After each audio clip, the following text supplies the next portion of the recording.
Imagine this. You're sitting with a group of people you've known for years. They laugh at your jokes, share stories, and raise their glasses with yours. It feels good, even safe. You think to yourself, these are my people, my friends. They'll always be here for me. But then life shifts. You lose your job, or you fail at something big. Suddenly, you're not the one everyone wants to sit next to. Calls get fewer, invitations disappear, and the laughter you once thought was a bond begins to sound hollow. Nietzsche warned about this very illusion. He believed that what we call friendship is often a fragile mask, one that hides deeper motives. People aren't drawn to you, they're drawn to what they gain from you. Maybe it's your energy, maybe it's your ability to entertain, maybe it's the way being around you makes them feel important. But strip away those benefits and you'll see the cracks. At the end of this video, you will see relationships differently.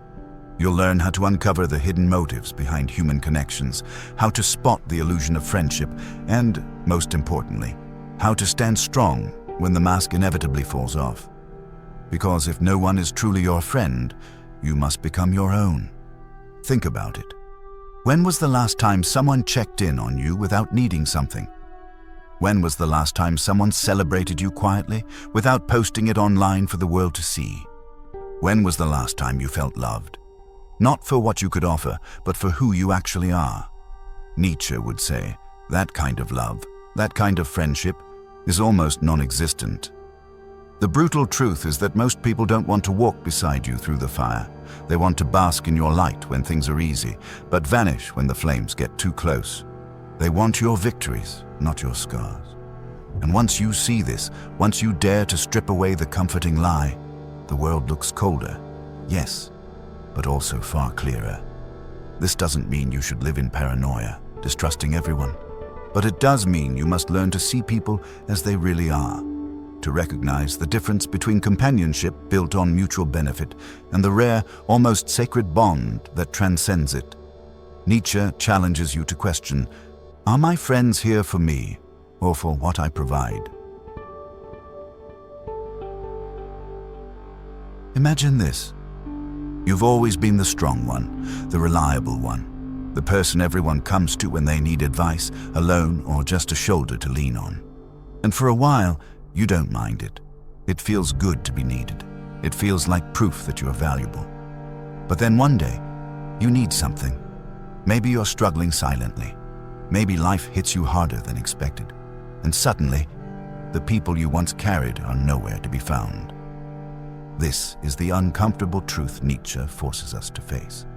Most relationships are built on utility. People like you when you're useful. They admire you when you're shining, but the moment your light dims, their attention fades. It's not personal, it's human nature. And if you've ever been left on read, ignored when you were down, or replaced the moment you couldn't give anymore, then you've already felt this reality burn into your chest. Ask yourself honestly, how many people in your life would still choose you if you had nothing left to offer? If you couldn't make them laugh, couldn't drive them around, couldn't support them, couldn't post about them online, how many would stay? For most people, the answer is painful, almost none. And Nietzsche would argue that's because what we call friendship is rarely about you. It's about the reflection of themselves they find in you. Think about it. Your so-called friends love how generous you are, but only when it benefits them. They love how entertaining you are, because it makes their nights less dull. They love how reliable you are, because it saves them from facing their own responsibilities. The word friend sounds pure, but beneath it lies a bargain. A hidden contract. You give me what I need, and in return, I'll stay by your side. But the moment that contract is broken, so is the bond. And here's where it gets darker.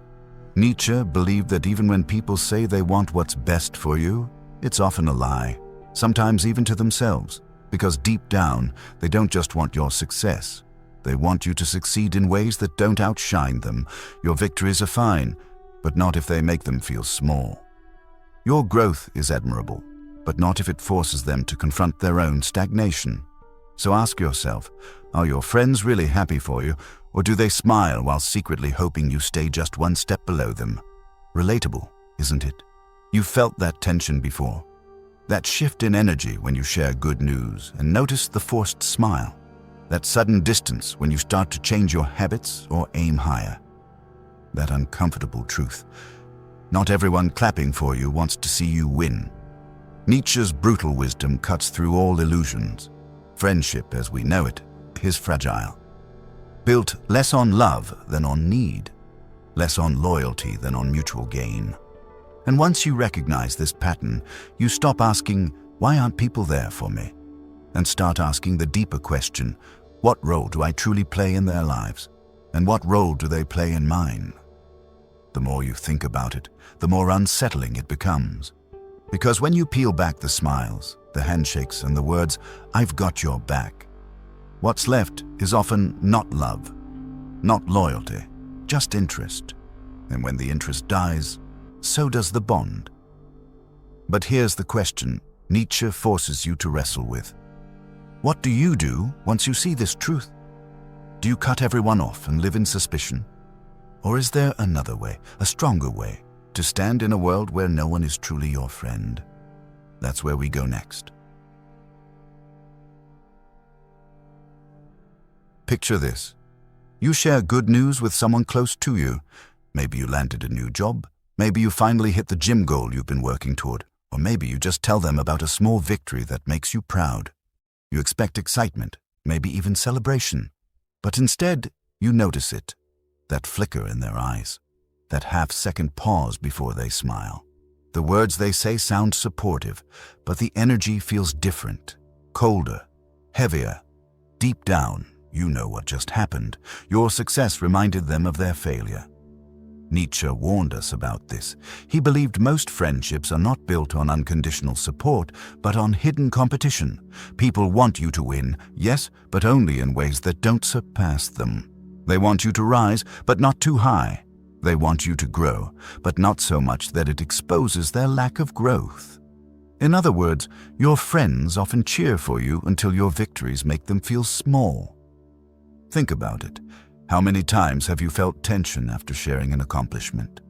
How many times have you noticed a friend slowly distance themselves once you started leveling up in life? Success, Nietzsche would say, doesn't create friends. It reveals them. It forces people to show whether they are genuinely happy for you or secretly threatened by you. And here's the uncomfortable truth. Envy hides behind smiles. You might think you're surrounded by support, but what you're really surrounded by is silent rivalry. People compare themselves to you constantly. They measure your progress against theirs, and when you begin to outpace them, even slightly, it can turn what looked like friendship into quiet resentment. But here's why this matters. Once you see it, you can never unsee it. You'll start to notice the subtle changes in tone, the forced enthusiasm, the sudden withdrawal when your life takes an upward turn. And when you do, you'll finally understand what Nietzsche meant when he said that no one is truly your friend. Because beneath the surface, most people are not rooting for you, they're rooting for themselves. If this message is speaking to you, then take a second right now to subscribe. Not for me, but for you. Because these truths are the kind of reminders you'll need again and again. The world won't hand you honesty like this. Most people will sugarcoat it. Here, you'll always hear the brutal truth unfiltered. And sometimes, one raw truth at the right moment can change the way you see everything. Now ask yourself, how many of your friendships are built on genuine respect, and how many are simply waiting for the moment to turn into rivalry? Think about that. You've probably felt it before. Sitting in a crowded room, surrounded by laughter, voices, even people you care about, yet feeling completely alone. No one else notices it. On the surface, you're part of the group, but deep inside, you know the truth. No one there can really see you. Not fully. Not the battles you fight. Not the thoughts that keep you awake at night. Not the weight you carry in silence. Nietzsche believed this loneliness is not an accident. It's built into the very structure of human existence. Every person lives inside their own private world, a world of memories, fears, desires, and scars that no one else can ever enter. Even the closest friend or lover only sees fragments of you, never the whole. And this is why, Nietzsche argued, no one can ever truly be your friend in the way you imagine. They can stand beside you, but they cannot walk inside your pain. Think about it. How many times have you tried to explain what you're going through only to hear someone respond with, "I understand"? But do they really? They might grasp the outline, but not the depth. They can't feel the exact sting of your failures, the precise weight of your regrets, the private wars you fight in silence. And when you realize this, you see why Nietzsche insisted on self-reliance. No one can carry you through the darkness, because no one else can truly see it the way you do. This doesn't mean people don't care. It means they can't. They are trapped inside their own minds, just as you are trapped inside yours. Every friendship is, in the end, two people meeting at the edges of their world, never fully crossing over. We imagine closeness, but what we really share are shadows, not the full substance. And this is why betrayal, abandonment, and disappointment cut so deeply. They expose what was always true, that even those we trusted most never truly knew us. Here's where Nietzsche's brutal clarity becomes freeing. He doesn't tell you to hate people or to cut yourself off in bitterness. He tells you to wake up, to stop expecting others to carry what they were never capable of carrying, to stop seeking salvation in friends, lovers, or crowds, and instead build the strength to stand alone. Because once you stop expecting others to fill the emptiness, you stop being crushed by their failure to do so. And if you really look at your life, you'll see it.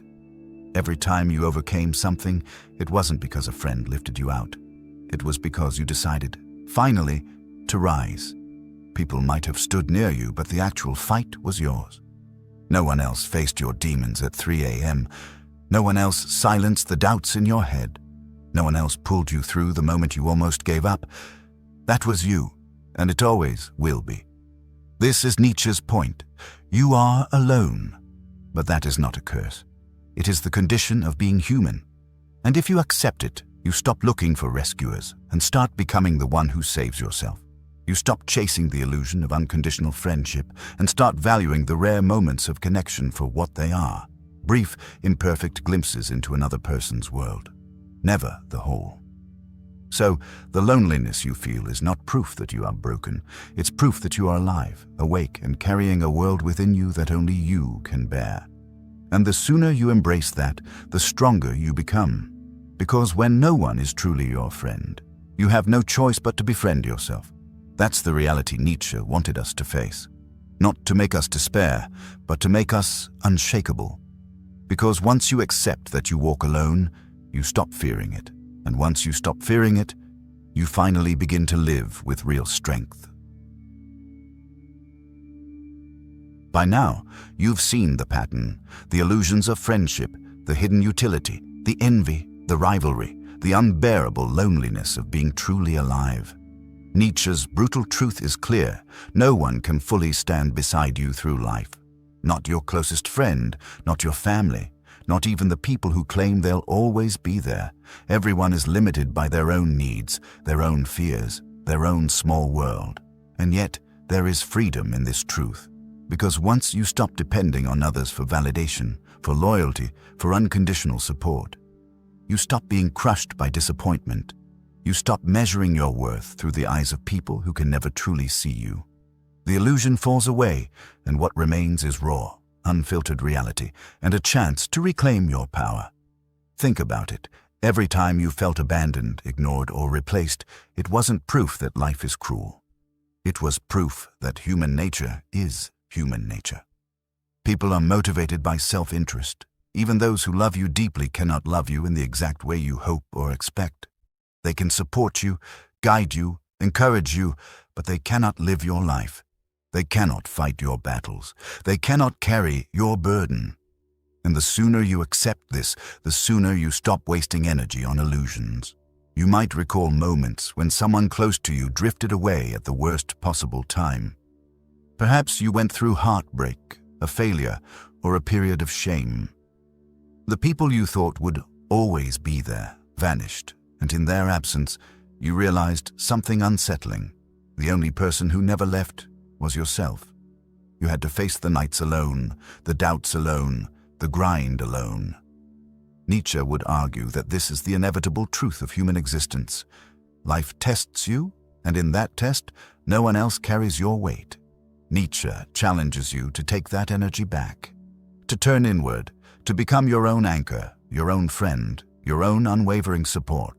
Because once you realize that no one is truly on your side in the way you imagined, the only person who can stand by you consistently is you. You are the one who will always be there when you fail, when you struggle, when the world feels unbearably heavy.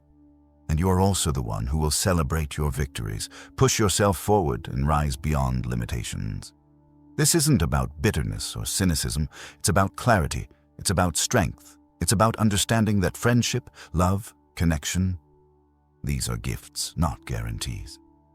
They are moments to be cherished, but never relied upon to define your worth or carry your life. You can appreciate them, but you cannot surrender yourself to them, because the ultimate responsibility for your happiness, your growth, your survival is yours and yours alone. So what does it look like to live this truth in daily life? It means investing in yourself first. Your mind, your body, your resilience, your understanding of the world. It means confronting your pain, embracing solitude, and finding meaning in your own journey rather than in the approval of others. It means celebrating small victories alone when no one else notices. It means standing in front of a mirror and saying, "I am enough. I am capable. I am my own friend." And here's the paradox.